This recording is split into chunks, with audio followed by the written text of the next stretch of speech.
Welcome back to Market Day Report. I'm Scott Shelly, otherwise known as the Cow Guy. Let's see how this last day of July is shaping up. It's been an interesting month. Why don't we jump in and take a look at that corn table? The corn table brought to us by a bar chart. Yeah, not looking too good. Double-digit losses. September's off by 9 1/4 cents at 5.48 3/4. December 10 3/4 cents lower at 5.45 3/4. So not too good so far today in that corn market. How about the soybean market?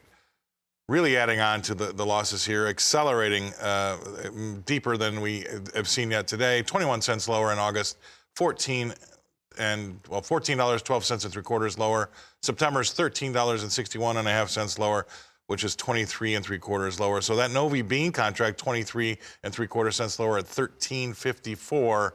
Again, we're still a ways away from that 13.80 level that we did print today. But that's where the technicians are looking for us to try to close to make things look a little bit better. But right now, not so hot. How about wheat? Chicago wheat moving right along. We're about a nickel lower here. September's off by 5 cents. It's $7 even and 1/4 cent. December's off 5 1/4 cents. It's 7.08 1/2. March is off 5 cents to 7.15 3/4. Moving right along to Kansas City. Kansas City also showing weakness, 6 cents lower in the SEP at 6.68 1/2. Dees is 6 cents lower as well at 6.79 1/4. Now we've got the Minneapolis spring wheat, which has been a market leader both up and down, and it is leading that wheat market lower today. 13 cents lower in SEP at 9.05 1/2. And December spring wheat is 13 1/4 cents lower at 8.90. And live from Las Vegas, we've got a longtime friend of the show, a longtime friend of mine, Todd Horowitz of Bubba Trading. Todd, you know, doing it as long as we have, we kind of look at these things in a 3D picture, at least I do, and I think probably you would agree. And it just feels like this market is devoid of any bullish news, and we're just kind of listing sideways to lower here, maybe lower more than lower, because we just haven't had anything to kind of spark our rally. We had some stuff yesterday. We had inflation issues yesterday. We had demand issues with some export sales yesterday, and we still have obviously the weather. But today, not so much. What do you think? You know, Scott, I think you're 100% right. I think we need Olivia Newton-John and John Travolta for some summer fun. I mean, this has been the same pattern that we continue to churn around for the last, I don't know, 5 or 6 weeks. And it's really a weather-based trade. Everything is based on, you know, what the weatherman says or what the new weather people think it's going to happen. And I think when you look at the bigger picture, I think 540 in December corn is going to be a huge level. You know, again, we're slightly negative here, but I think 540 should hold. And if it does, I think we're going a lot higher. I think 1340 November beans is a huge level, and 680 in December wheat. And I think those levels will all hold before it's said and done. And I think when we get out of this summer doldrums, I think we should look for most likely higher prices. Again, the only caveat I continue to give is, like, for example, today in Las Vegas, mandatory masks again, which is the first step to some some disastrous stuff. Well, yeah, that is a political thing. We'll see how that works out. I'm not quite sure. I'm not worried about it, put it that way. I think that the American people will persevere. Anyway, our economy looks pretty good as well. So we're going to use that as a great place to stop for a second here, Todd. We're going to go away, pay some bills, and come back and talk about the livestock after these messages. Welcome back to Market Day Report. I'm Scott Shelly, otherwise known as the Cow Guy. And again, that's a great way to jump in and start talking about that live cattle market to see how that's reacting to what's happening on the other side of the ledger when it comes to the grains and oil seeds. How about August off 32 cents at 122.17. October coming in 57 cents lower at 127.57. How about the feeder cattle? What do they look like? Even though we've got cheaper inputs, they're kind of losing their footing here.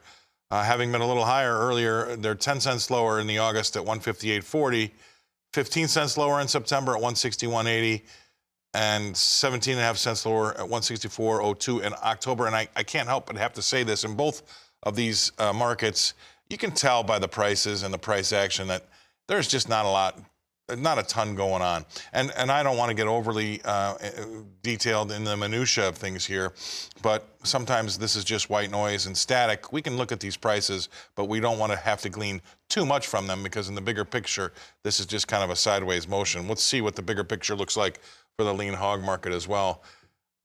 Much the same. I mean, we're off a nickel in August at 106.25. We're 67 cents lower in October at 88.30, in December coming in 67 cents lower at 81.72. So, Todd, I don't know if you'd agree with me. Todd Horowitz from Bubba Trading. White noise, static, that in-between time, I think you'd agree with me. I don't know. I might be putting words Scott, in your mouth. You couldn't put it better. You couldn't put it any better. You know, you and I have talked probably thousands of times on the floor together, and this is nothing but exactly white noise. I mean, the fact of the matter is that the cattle markets look great, and the hog markets have had a lot of improvement.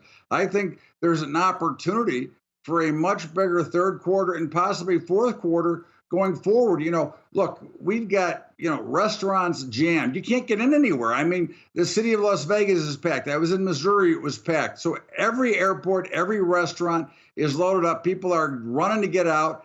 And that can only be, demand can only be good news. And you do get white noise when volume and volatility dry up in the summertime. You get white noise, as you like to call it, and you do step in it occasionally. But in the meantime, I think that we have to wait to see till we get some real action. But the fundamentals underneath it and the actual economy, as you said, is really percolating, and people can't wait to get out and spend their money.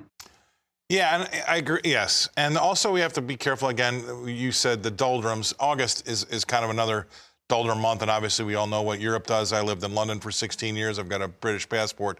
That place gets shut down as well as the rest of Europe. So let's not read too much into things. Just keep an eye on things, obviously, but we don't want to get overly, take too much importance from the minutia. All right, that's Todd Horowitz. Thank you very much, Todd. That was great stuff. That's Bubba Trading. He's coming to us from Las Vegas, and I'm going to hand this back over to Tammy.